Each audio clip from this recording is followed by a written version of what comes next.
The life you build is a reflection of the standards you refuse to compromise. Not the goals you set, not the dreams you have, the standards you enforce when no one's watching.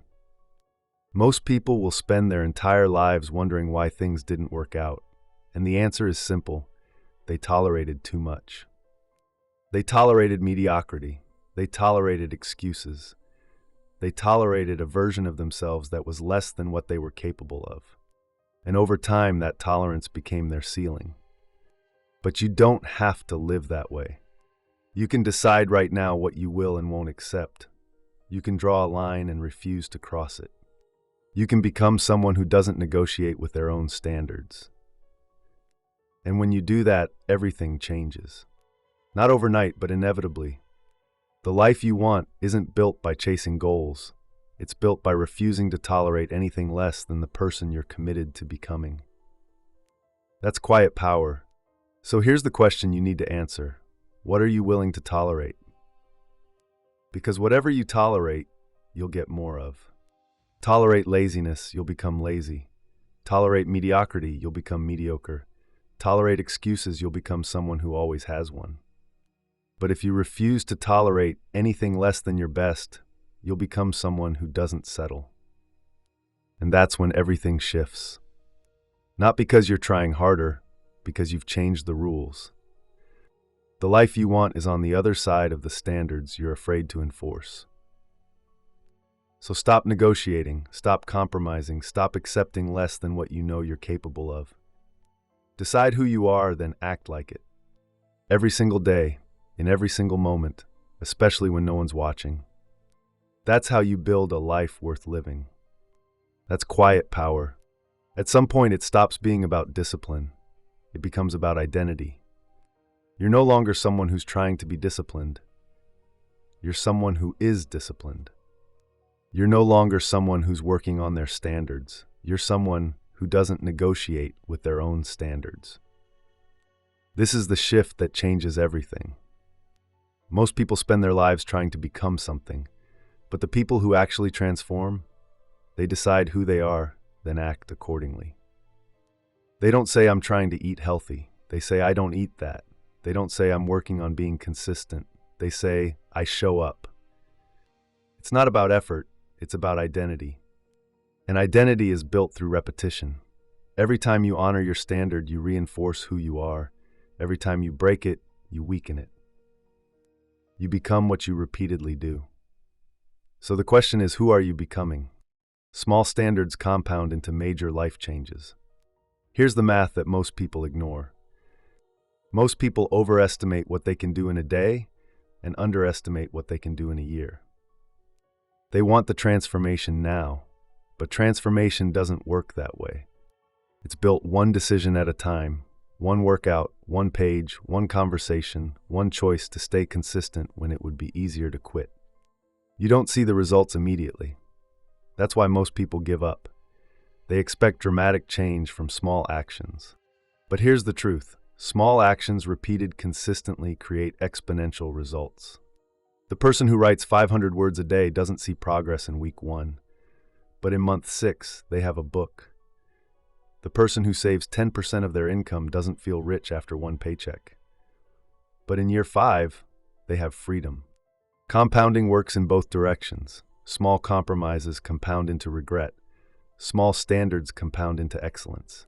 The question isn't whether you'll compound. The question is what you're compounding. Disciplined people don't rely on motivation. They rely on rules. Let's talk about discipline. Motivation is a feeling. It comes and goes. Rules are a structure. They stay. The person who waits to feel motivated will always be inconsistent. The person who follows their rules, regardless of how they feel, will always make progress. This is the difference between amateurs and professionals. Amateurs do it when they feel like it. Professionals do it whether they feel like it or not. You don't need to feel ready. You need to have a standard that says, this is what I do. Every morning I train. Every evening I read. Every Sunday I plan. Not because I'm inspired, because that's the rule. And over time, the rules become automatic. They become who you are. Discipline isn't about forcing yourself to do hard things. It's about building a life where the hard things are non-negotiable. When your standards are clear, decisions become easy. You don't debate, you don't negotiate, you just do what the standard requires. Think about the people you admire, the ones who are actually doing something with their lives. They're not more motivated than you, they're more committed to their rules. They don't wait to feel like it. They don't check in with their emotions before they act. They just follow the system. And that's the secret. Systems beat feelings every single time. Because feelings change, systems don't. When you build your life on rules instead of motivation, you become unstoppable. Not because you're superhuman, because you've removed the option to quit. Raising your standards is uncomfortable because it forces you to make hard decisions. It means saying no to things that feel good in the moment. It means choosing discipline over comfort. It means accepting short-term pain for long-term gain. Most people avoid this. They want the results, but they don't want the requirements. They want the body without the early mornings. They want the business without the late nights. They want the respect without the consistency. But standards don't negotiate, they demand sacrifice. When you raise your standards, you have to cut things out. Relationships that drain you, habits that numb you, comforts that keep you soft. And that's why most people stay where they are, not because they can't change, because change requires letting go of who they've been.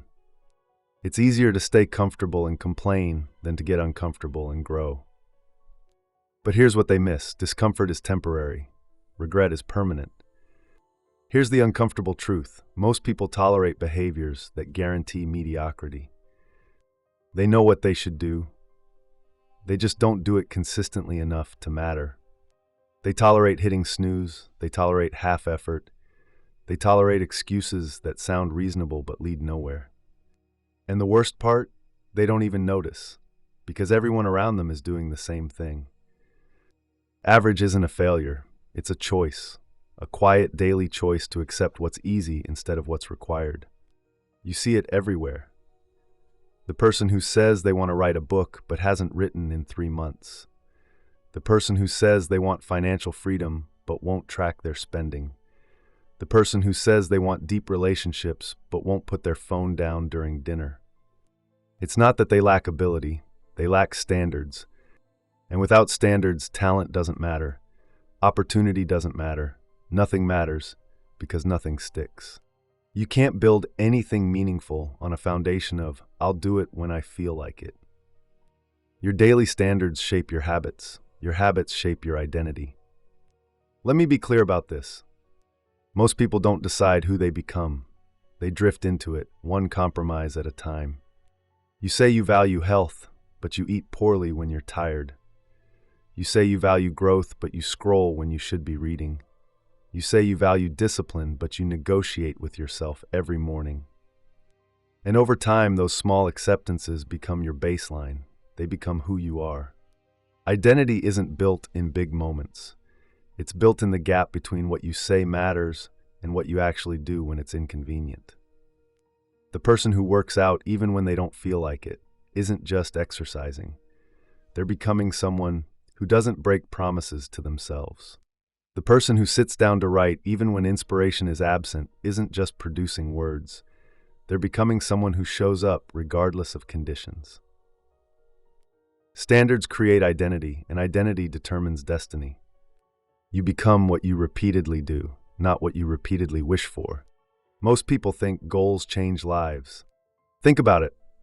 Set a target, chase it, hit it, move on.